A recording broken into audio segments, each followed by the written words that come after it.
Welcome. I put together a really fast mirror modeling pie menu for the hard surface toolbox. Now I'm just gonna go ahead and cut a quick boolean right here. And what we want to do is you can just hit P and mirror this from left to right, top to bottom. So if I just do this, I mirror it to the left. And you're just grabbing the pie menu and you're just grabbing the mirror X operator and then the mirror down operator. And then if you swipe to the right, you'll go on the y-axis, respectively. So that's how that works. Super fast. You don't really have to do too much.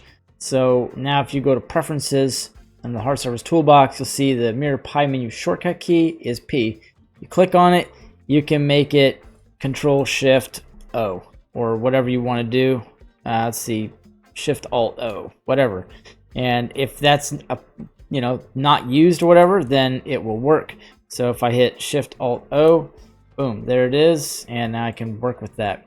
And just to go over that one more time, obviously you can switch this whatever you want. I don't have, P doesn't do anything over here, right? So I'm not seeing P do anything. Like if I put this to O, which is proportional editing, I guess, in edit mode, but if I hit P, I get nothing over here. So that seems to be like a pretty clear key. I don't know if you guys have a problem, but if not, you're good to go. If you do, very easy to change.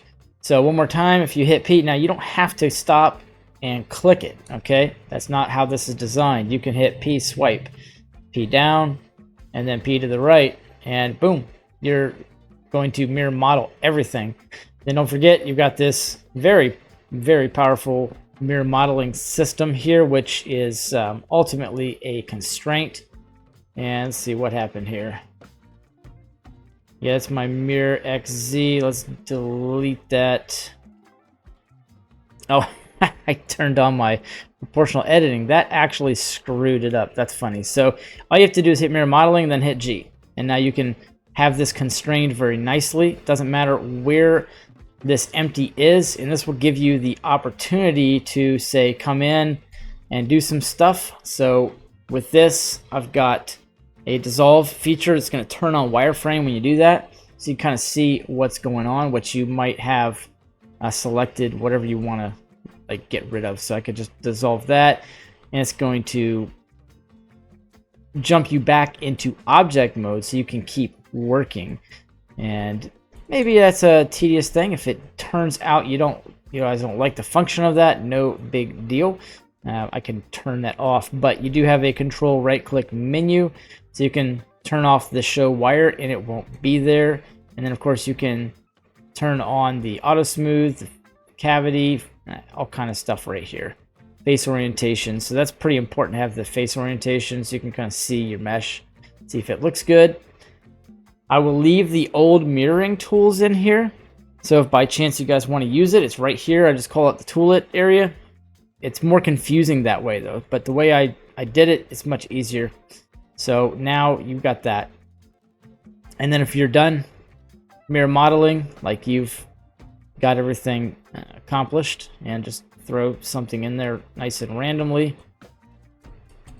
then that obviously mirrors to the other side for you, because this is a live mirror called the hard surface mirror, and then you can apply it. And if you're good, it's going to separate it by loose parts. Okay, it's going to reset the object origin. And there's going to be a button here that says remove empty. That is a specifically named empty. Okay, it's called HS Mirror Z, and it's behind the software. That button will say, hey, just delete that. And that one button, rather, we go back, and let's just say I use the hard surface toolbox append in, because you will have an icon gallery with 112 different models in here. It does take a second to load, but once it's loaded, it's very smooth. And all this will load up for you. And you could choose a model, and it's going to come in ready to snap. So I'll just go ahead and maybe scale it down a touch. And, I didn't turn on snap. So if you turn on snap, then it works, and it'll come in at a decent size. You won't have to scale it so much. And then you can just do that. And then you can mirror that one to the other side. And I don't know if I mentioned this last time or not, but if I go here and I'm done, I say apply mirror. I go here, done, apply mirror. Well, go back real quick. this empty will continue to work for the other object. So it just all ties together. It's very intuitive, and I can apply that and then remove the empty, and now I've just got the work that I wanted here ready to go. And so these do come in with a metallic texture on them, so you can kind of play around with that however you see fit. Thank you for watching, guys. Go pick up the Hard Surface Toolbox, and I will catch you guys in the next tutorial.